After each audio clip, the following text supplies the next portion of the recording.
This morning we had about 4 technical glitches in a row, which stands to reason because this is the first week we're trying to record things a little bit. So naturally this would be the week we'd have 4 technical glitches in a row. That's how that goes. Our talk today, our topic for today is the rapture.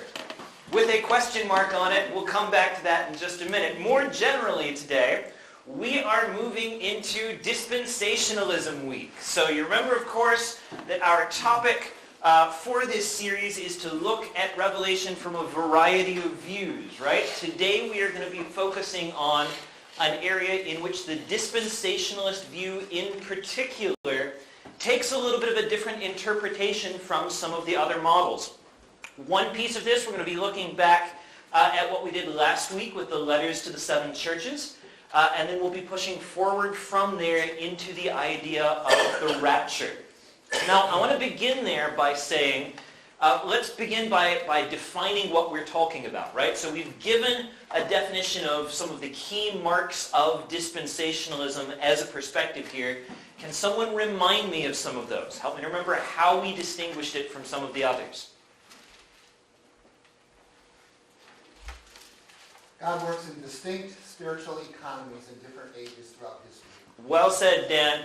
Distinct spiritual economies in different ages throughout history. So we have an economy that's before the fall. We have a way that God is working after the fall and before the giving of the law. We have how he works until the kingship of David, perhaps. We can divide it up different ways, and dispensationalists will disagree as to exactly how we do divide it. But most of them will agree that currently we exist in what they would term the church age, which does not extend up through the second coming of Christ. There's a point at which the church age ends. That's going to be relevant to our discussion today. Good. Dispensationalism is one of our 2 premillennial ways of understanding Revelation, right? One of these that says that we are now in the period before Christ's second coming, but that when Christ comes, he will then reign for 1,000 years on earth. That is, his coming is before the millennium. It is premillennial. Okay, so that gives us a framing for a couple of the important ideas that we're going to be looking at today. And then one more we might add on to that.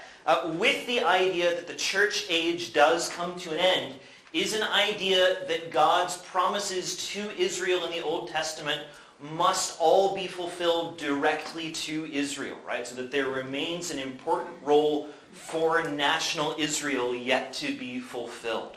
Okay, so with that notion in mind then, let's look at our first major topic, and this is going to be our briefer one, but looking back at the 7 letters to the churches in Revelation 2 and 3. Now, if you're able to join us last week, you know that the pattern of that we looked at is that Paul writes these 7 letters to 7 churches in Asia Minor, what we would today call Turkey. And each of those letters he greets. He tells them things they're doing well. He tells them things they're doing poorly. Some of them are doing a lot well. Some of them are basically doing nothing well. But he goes down this list of what they're doing well, where they need to improve, and then offers a blessing to those who overcome, right? Those who remain faithful until the end. Of the 4 views on Revelation that we're looking at, 3 of those 4 views, what we call the historic premillennial view, right? That's the non-dispensationalist premillennial view. The postmillennial view and the amillennial view would all look at those letters and would basically say, these are letters to the 7 churches, there's 7 letters to 7 actual churches, that's kind of the end of the story. The dispensationalist view would agree with that. It would say, yes, these are letters to 7 historic churches. But it would also see these as carrying a second meaning, that the 7 letters to the 7 churches are also a description of what the church age will look like. That is, the dispensationalist understanding most of the time would be that as Paul walks through these 7 letters, each letter is describing a distinct period in church history and saying, this is what church history will be like up to this point, and then up to that point, and then up to that point, and so on as we go. Does that make sense? Okay. And so everyone would agree, basically, that the 7 letters, describe different churches to different degrees at different times, that you can look at your own church and ask, where am I, and which of these critiques and praises apply to me? But that idea of this as a historic mapping is primarily a dispensational thing. And so there are various ways you might break this up, but here's one.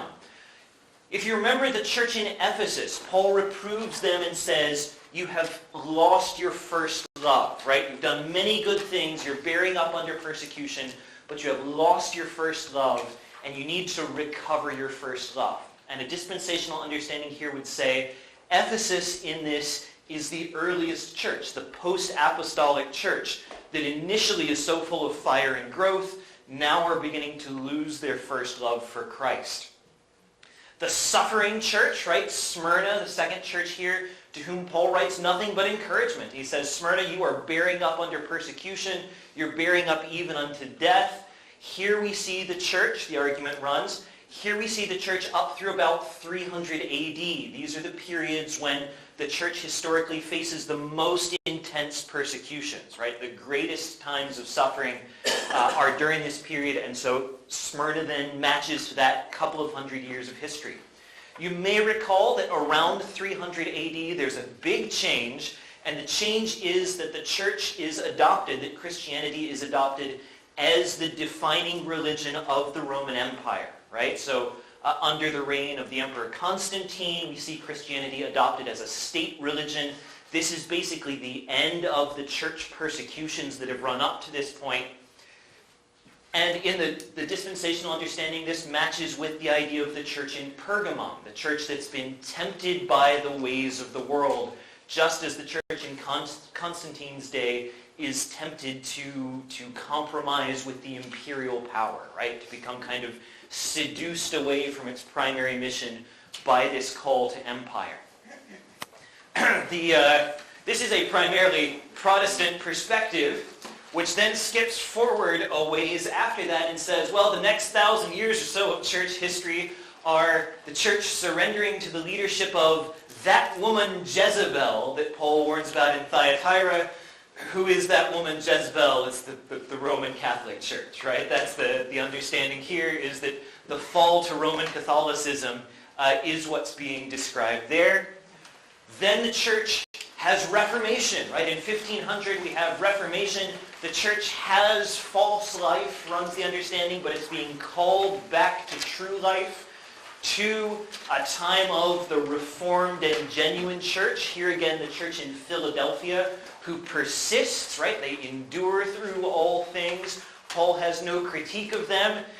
Maybe there's a little bit of a self-serving perspective here that says, well, the post-Reformation church, that's Philadelphia, that's the one with nothing wrong with it. But then what happens at the end? We find Laodicea, the church that's lukewarm, that's neither hot nor cold. And the argument runs, well, that is the church of today. After the initial reforms and the good, faithful service of the 17 and 1800s, now as we move into the 20th century and beyond, now the church is falling away and it's lost its passion. It is sort of becoming a liberal mishmash, right? It doesn't have any conviction anymore. That runs then through the end of the church age. Now, I think there's some pieces of this that seem to fit as a reasonable hypothesis, but I think there's some bits that we might critique as a theory as well. Right? So what do you like about this as a model? What stands out to you as maybe a weakness in it? John doesn't give any indication he's making a prophecy. Okay, so one of the concerns here is that there is nothing in this passage that indicates that it is anything other than letters to 7 churches, right? It is, we know where those 7 churches are. They literally lie on a line that stretches out, kind of curves, but it goes in order geographically if you were to follow the line of those churches around. It makes perfect sense without an extra layer on top of it, right? And so there's nothing clearly in the book that says this part must be some prophetic statement into history. Fair enough. Good. Anybody else? It's kind of like over spiritualizing. It's just kind of drawing things out, like you said, that aren't really there. I mean, like we talk about, the church isn't mentioned after chapter 3, but so to draw that out, that this is what John is saying, is kind of seems like a stretch. Yeah, okay, good. So that same kind of idea there. What are we basing this on? What pushes us exegetically to say this is what John is trying to do? Can I grab one other thing that concerns me about this as a reading? Let's say that we buy the argument that the church in America today fits the description of Laodicea, if we generalize, right? Does that also fit the description of the church in, let's say, Africa right now? Does it fit the description of the persecuted church in China, right? Surely China is somewhere, somewhere like back here today, right? Why is America, right? Why is the West the defining mark of what the church age looks like, and not the thriving African church, right? Recently the United Methodist Church split. It was in many ways the African church within the Methodists who held to orthodoxy in that and said, no, we're gonna defend the traditional convictions of the church and the teachings of Scripture on this point. Surely they don't deserve to get lumped in as the lukewarm church. How do we write off an entire continent there? Does that make sense? And so I think from a Western perspective, we can make some of these mappings maybe, but I hesitate to say that's John's point, in part because I think that reduces out the church across the world and maybe misses that in all ages, the church seems to have some of all of these things, right? We can just pick out aspects that are stronger or weaker. Does that make sense? Yeah?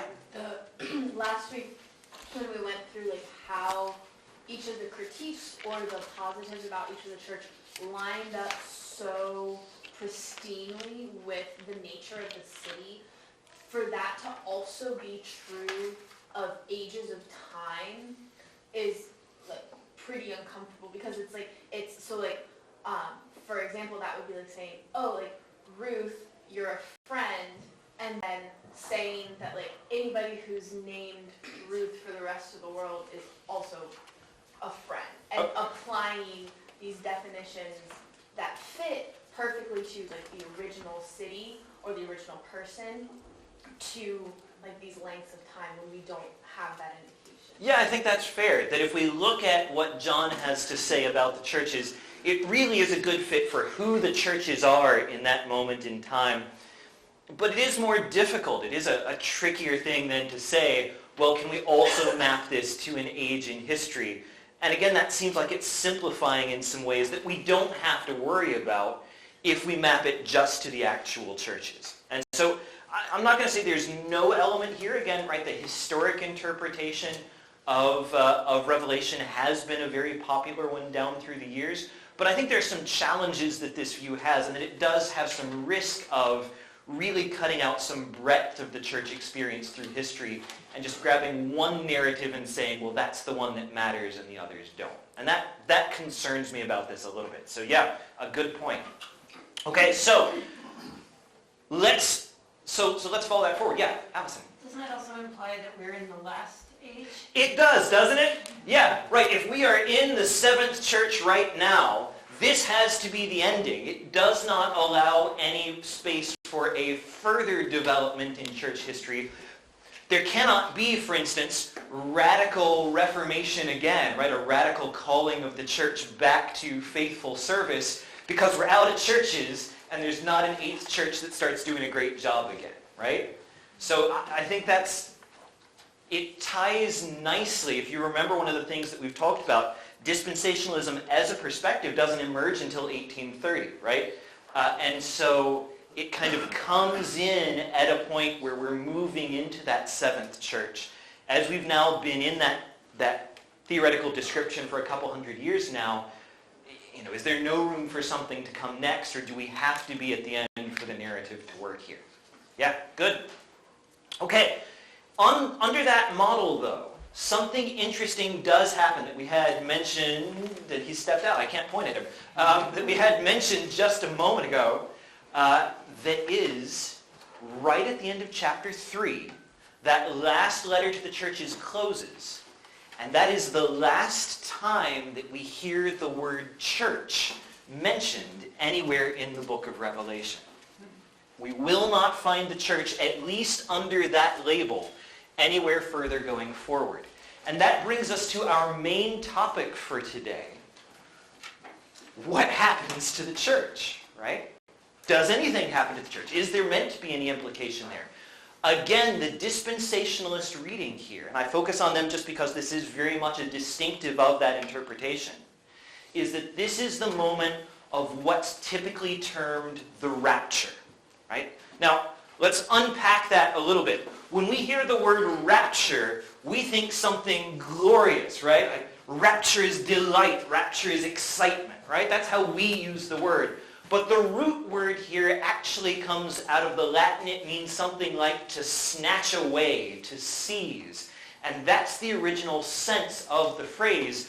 This is the theory that a point will come where the Christians are all snatched out of the world, where they are pulled up to God and seized away from what's left here. Now I say this is the theory, and again I want to stress, this is a point where all four views have some broad agreement. All four of the views we've talked about, the dispensationalist, the classic premill, the amill, the postmill, all of them would say Christ is bodily coming again, right? All of them would say Christ will establish an eternal kingdom. All of them would say Christ will call Christians from around the world to meet him in the air to reign with him. Where they disagree is when that happens. Right? That is the point of contention. In particular, the views that are not dispensationalist would typically say that happens when Christ establishes his kingdom on earth, right? His eternal kingdom. Or in the case of the classic premill, his 1,000-year kingdom, right? So a classic premill would say when Christ comes back to reign for 1,000 years, then he calls his people to meet him in the air in that moment. Someone who was an amill or a postmill would say, well, we're already in the 1,000 years, right? That's what makes those views what they are. But when Christ comes back to establish the new heavens and the new earth, when he comes back to bring about his final kingdom, in that moment he calls his people to meet him. But again, it is at the end of all things. Dispensationalism differs by saying there is a period of time after Christians are removed from the world before Christ makes this visible, public, more final return. Does that make sense? And when we use the word rapture, I think that's the sense we usually have mostly in mind, right? Even if we could technically call all these things the rapture, we typically have more that sense of a world continuing, right? I mean, you think about the bumper sticker, right? This car uninhabited in case of rapture, or whatever it says, right? You know what I'm talking about. An idea that the world keeps on ticking after that point. Best exemplified, probably in recent years, relatively recent years, by the Left Behind books, right? Where there's an idea of this kicks off that 7-year period of judgment that follows afterwards, right? That's the model we're talking about here, and that's the one I want us to look at today to ask, what is the biblical case regarding how events play out at that point? If we all agree on this, what's the biblical case for when? Everybody with me? Okay. So, broadly, and this is very broadly, we can think of three ways that this timing has been described. If we think of the tribulation in a premillennial view as being a distinct period, right? This typically 7-year period of suffering. Some premillennials have argued for a rapture at the beginning of that period. This is usually called the pre-trib or pre-tribulation view. Some have argued for a rapture in the middle of that period. This divides it into a period where there is wrath and suffering inflicted by the natural order of things or by the works of the devil versus wrath inflicted by God. And the idea is that Christians are spared God's wrath on earth, but will still suffer the wrath of the devil on earth. And so in this case, that early period of the tribulation suffers one way, the latter period suffers a different way, and the rapture divides the two. The third view we could call the post-tribulational view. And the post-tribulational view is, again, this idea Christ comes and the believers meet him as he comes to establish his kingdom in whatever form that takes. Again, labeling this is hard because an amill or a post-mill view wouldn't interpret the tribulation in the same way. But this shared idea of at the time of the second coming, that would be a bit they hold in common. Does that make sense? Dan? All three of those views that on the timing of the tribulation, you could be a dispensationalist and hold any of those. You could, but the post-tribulational view would be less common in dispensationalism and would start to merge in with more of the view that the non-dispensationalists would hold. So I'm flattening a little bit in my perspective here, just in the interest of trying to draw some divide. But you're quite right. It's not an absolute And the split same there. thing with the historical view of the church, of the seven churches. You can be a dispensationalist and say, well, that's kind of a stretch. Yes, quite right. So Dan's here for the sake of the record here. Dan is pointing out that dispensationalists disagree with dispensationalists on some of this stuff. Some dispensationalists might say, I reject the view of 7 ages of church history laid out by the 7 churches. Quite right. Same thing, some post-mills are going to say, I don't think we're in the millennium right now. I think the millennium is a distinct period of church history.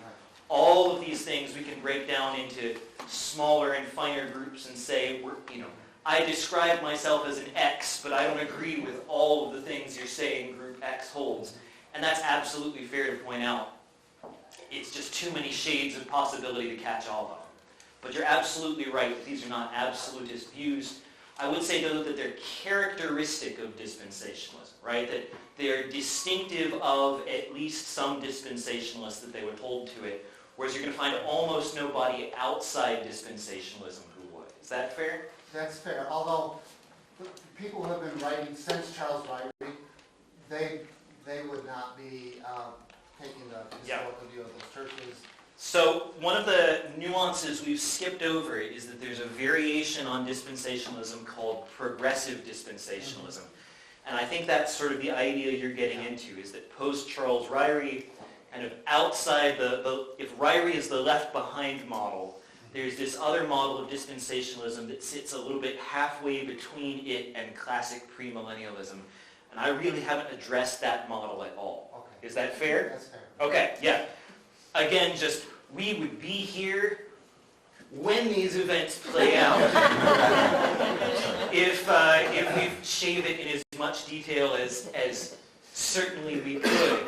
But it's an absolutely fair point to say we are cutting out some of the finest grains here, some of even the big divisions in these groups, just in the interest of trying to sketch a portrait. You're absolutely right, Dan. Okay. And so that's your use of the Tribulation Force series, is to do that? Because like when you start talking about dispensationalism and lumping people in with like the Tribulation Force books, or the Left Behind series, some people are like, yeah, I'm a dispensationalist, but Tim LaHaye, I've heard some pastors say that the only thing left behind in the Left Behind series was the Bible. I wouldn't go that far. I know it's not that far. I wouldn't go that far. A little bit, it's splashy, right? It catches the eye.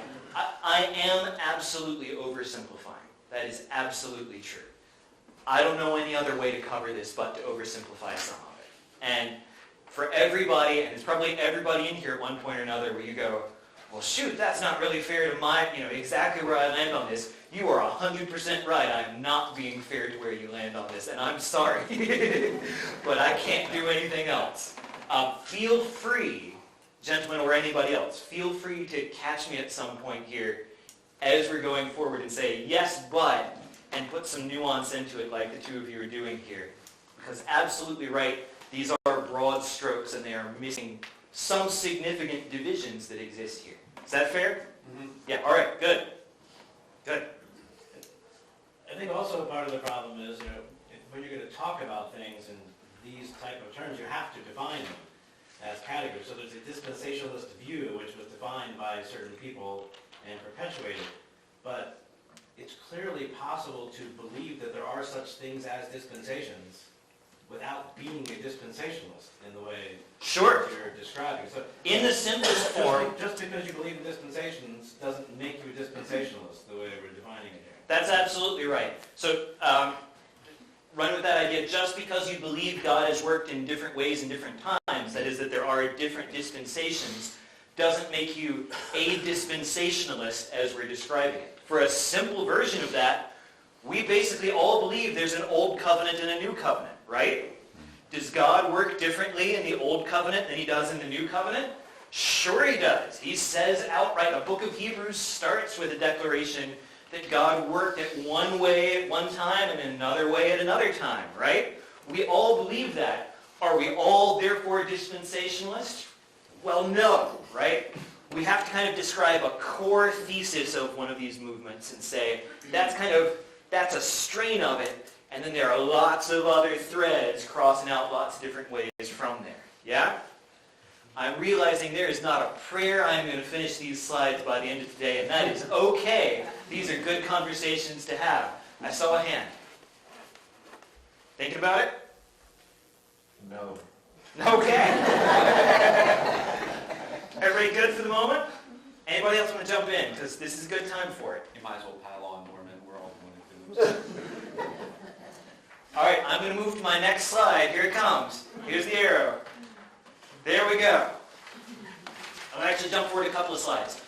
If we want to talk about the rapture, let's look at some of the verses that different groups, different perspectives have taken to be descriptive of this event. First, one of the verses that's appealed to, I think we can say this is maybe one of the less clear ones, but one of the verses we might begin with is from the book of John in John 14, right? This is a passage we know. Christ, speaking to his disciples, says, "Let not your hearts be troubled. You believe in God, believe also in me. In my Father's house are many rooms. If it were not so, I would have told you. I go," in this version, "if it were not so, would I have told you that I go to prepare a place for you? And if I go to prepare a place for you, I will come again and take you to myself, that where I am, you may be also." Now, notice a couple of things. Let's watch for details in each of these verses, right? We clearly see an idea here of Christ's return promised. That's, again, something we're all going to agree on. That Christ goes in order to prepare a place for us, that Christ will call us to be with him. We're not given a lot of detail as to how that might happen, but we know that there is a coming again to that purpose, right? That much at least we can be sure of from John. What about in Matthew? Now we're going to circle back on this verse, but I think it is interesting in what it tells to us. So this is a passage in Matthew chapter 24, that we have looked at a lot, right? This is an interesting passage because versions of this discussion are in all three of the synoptic gospels. Matthew, Mark, and Luke all pause to include this statement of Christ in one form or another. Matthew's is the one that people typically point to, so let's look at that one. This is Christ, again, speaking to the disciples. They've asked after what will be the sign of his coming and the end of the age, right? What will be the sign when all these things he's talking about will happen?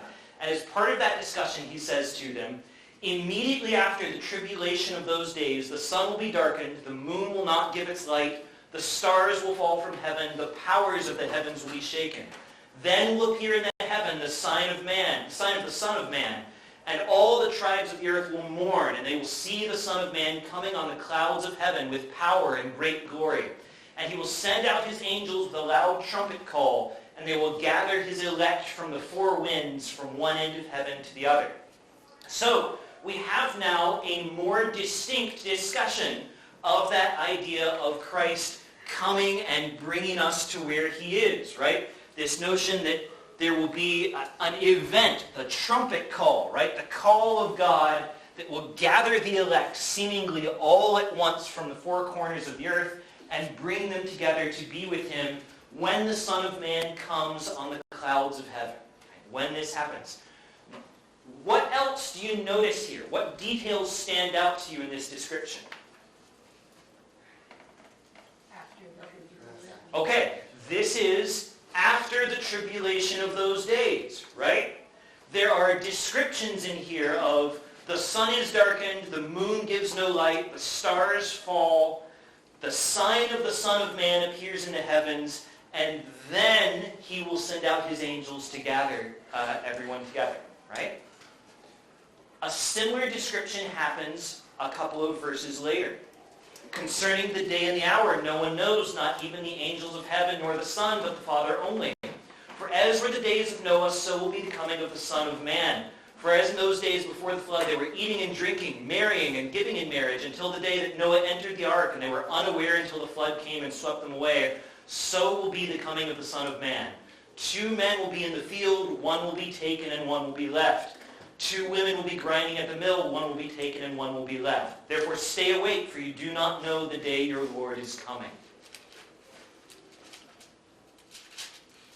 Again, moving to Thessalonians.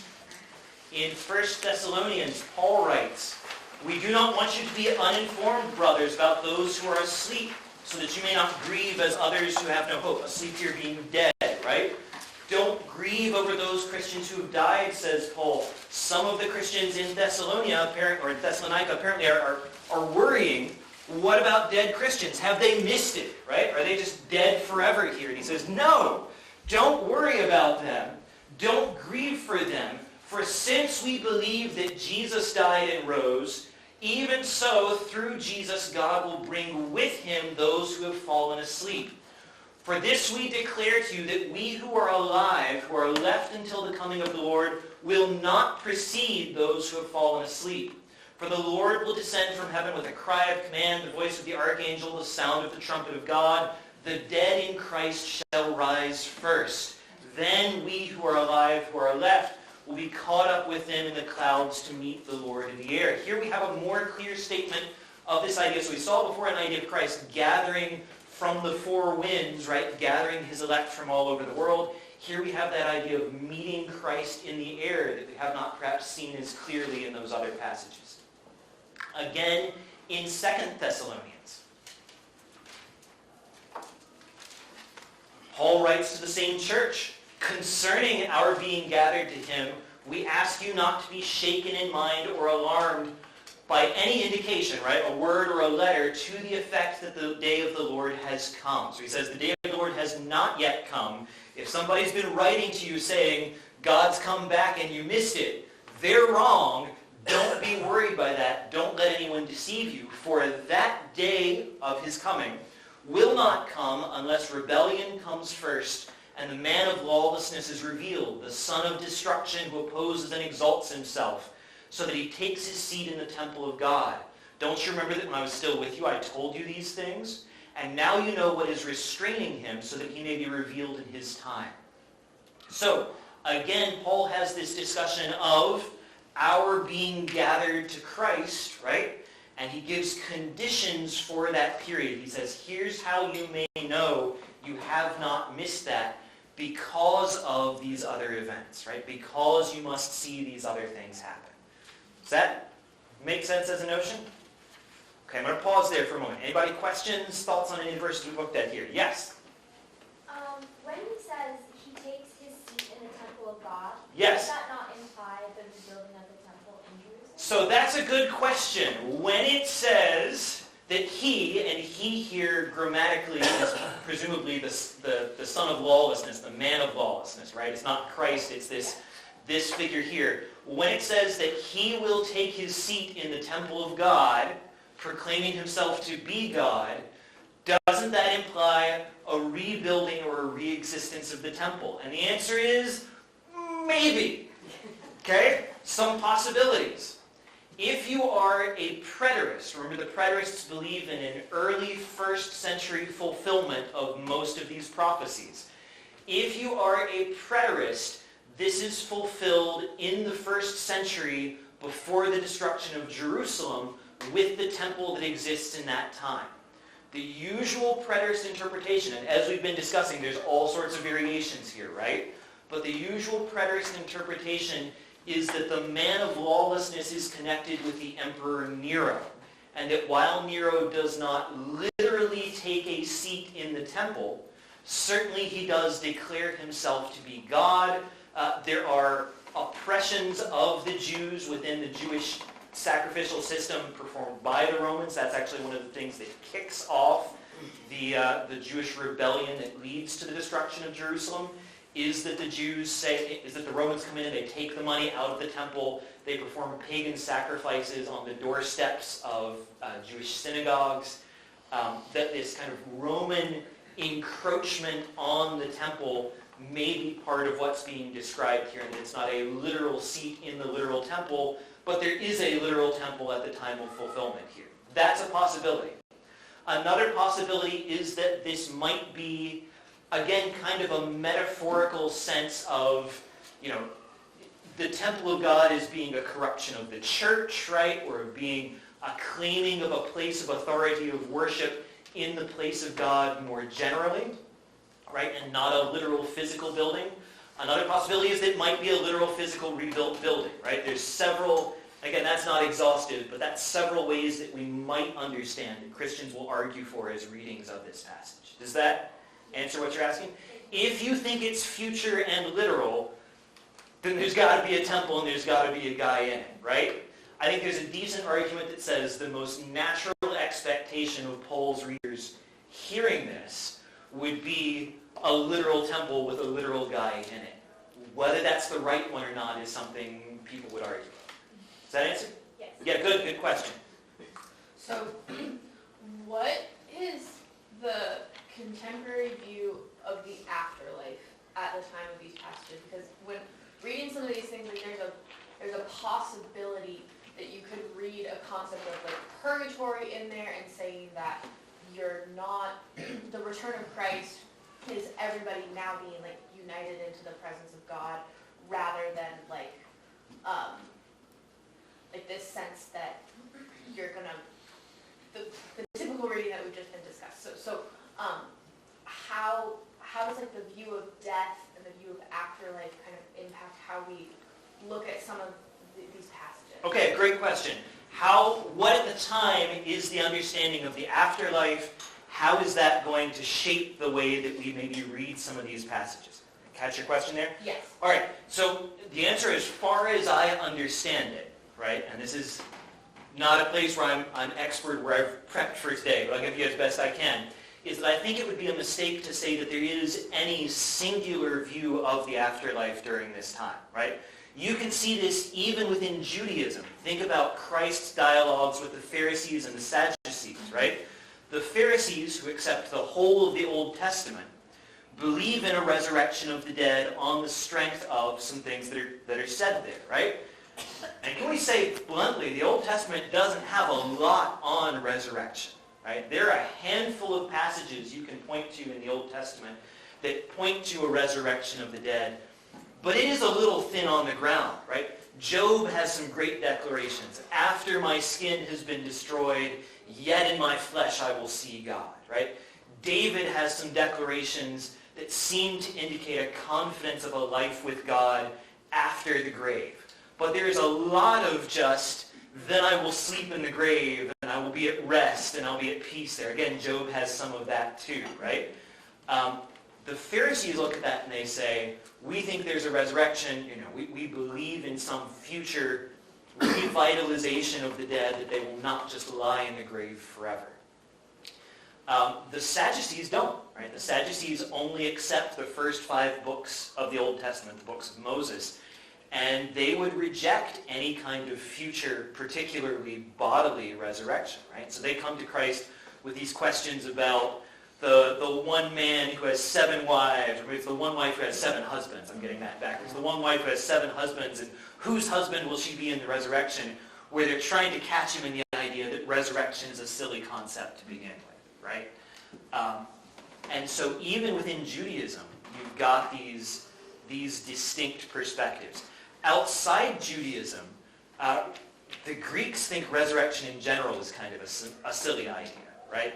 And so that's when Paul preaches on Mars Hill, that's kind of the bit where he loses his audience, where he starts preaching Christ rose again from the dead, and the Greeks go, we don't want a bodily resurrection, we're interested in realms of pure thought, right? And we don't want bodies again, why would you want bodies? And they kind of write him off at that point. And so there's, you can picture the church he's writing to is maybe a mix of all 3 of these things by background, right? And that makes it confusing, right? The closest thing we can point to a default Jewish understanding of the contemporary state of the dead, and again, this is obviously not universal, is the Jews believed that at death, the dead were separated into 2 categories, the righteous dead and the unrighteous dead. And that while they both went to the grave, right, what in the New Testament is translated as Hades, that the righteous dead were in a a good part of the grave that's sometimes called Abraham's bosom, and the unrighteous were in a bad part of the grave. Okay? If you think about Christ's parable of Lazarus, right, the rich man and Lazarus, Lazarus goes to Abraham's bosom, it says. The rich man is in fire and torment and longs for a drop of water to cool his tongue, right? That parable is at least in the context of the Jewish understanding of the current state of the dead. Is that, am I getting at what you're asking me? Yeah. Okay. So you're not necessarily, these notes are not going to be able to either unravel or strengthen that view of death in the afterlife, because it is just a new Right, so view. what we can certainly say is that Paul believes in a future bodily resurrection. Unambiguously, Paul is telling them the dead will rise, and the dead will in fact rise first. There's no question there that he is contradicting anybody who's going to say, well, you just kind of go into the grave and you go to sleep and that's it, right? Or, oh, well, you're just going to be a free thought being out there somewhere that's not going to be burdened with a body. That bodily resurrection is God's intended plan for you. Whether Paul thinks you are aware with Christ right now or not is a complicated question. Okay. I think the evidence suggests that he does. Right? He talks about being absent from the body and present with the Lord, but it's complicated, Yeah. and that might take us down a longer path than we have time for. Absolutely. Is that fair? Yes. Yeah, good. And So you say in the first 5 books of the Bible that there wasn't a belief in the resurrection. that's the Sadducees' reading of the first 5 Okay. books. Because They I would say Abraham believed in it because he said that he went up to kill his son, and he said either he knew that his son would be raised in resurrection, or So that's the interpretation that the New Testament puts on that, right? Is that Abraham had faith that God would raise Isaac from the dead if he sacrificed his son. And in that way, the promise that his sons would be through Isaac would be fulfilled, right? Hebrews, if I'm remembering correctly, puts that interpretation, which we would rely on, right? But the Sadducees would not, reading only the first 5 books of the Old Testament, would not affirm that they teach a bodily resurrection. Right? Maybe they'd be willing to grant immediate resurrections of bringing you back to life right now, but not any kind of final resurrection from the dead. They would say, once you're dead, you're asleep in the grave, and that's kind of the end of the matter. Again, we think they're wrong on that. Christ tells them they're wrong on that, right? But that would be a common perspective within Judaism at the time. Not, I think, the dominant one. I think the Pharisees are more in the majority, but not an absent one either. Is that? Yeah. Okay, good. Anybody else? And These passages all talk about one day. Jesus says it's at the end of the tribulation. Where do people want to divide it up, but the scripture doesn't divide it up? there's a slide right over there. It's going to try to make that argument to show why someone would argue for a separate event here. And one of these days I'll get to it. All right. Anybody else? Okay. One more passage. 1 Corinthians chapter 15. This is again Paul writing. He is again writing to people who are really worried about what happens when they die, which is understandable, right? He has just written to them, these promises of Christ's resurrection, and now again he's talking to them about their resurrection, right?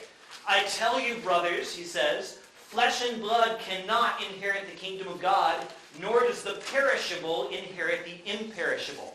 Behold, I tell you a mystery. We shall not all sleep, but we shall all be changed. A favorite slogan of church nurseries. We shall not all sleep, but we shall all be changed. In a moment, some people just got it, that's all right. In the twinkling of an eye, at the last trumpet. For the trumpet will sound, and the dead will be raised imperishable, and we shall be changed. For this perishable body must put on the imperishable, and this mortal body must put on immortality.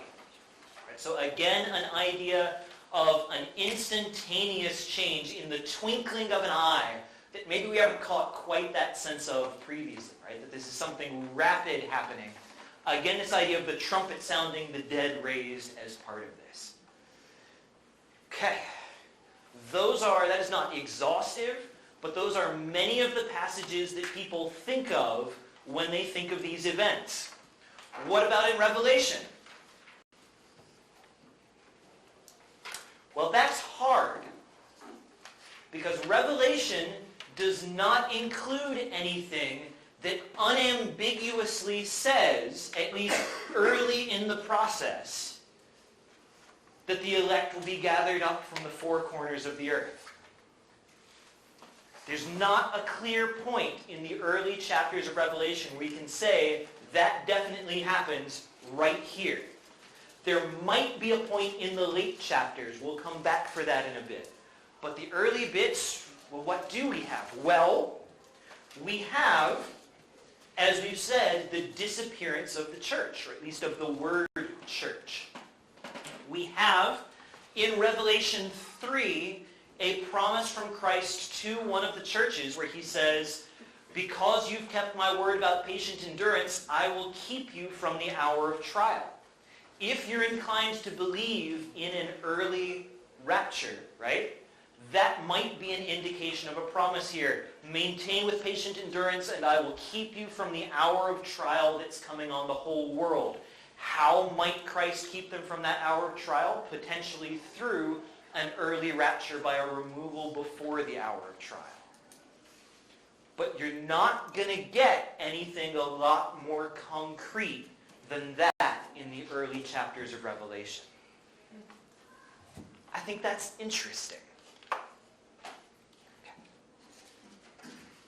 That might have to be the last interesting thing we say. Okay? So, we've got verses. I would encourage you through this week, if you have time, if you want to ponder on this further, look back at some of those. See what promises they make about our coming to meet Christ, and we will return to look at some of the argument around those when we come back next week. Have a great rest of your day. I will see you back then. Happy birthday. Thank you. Oh.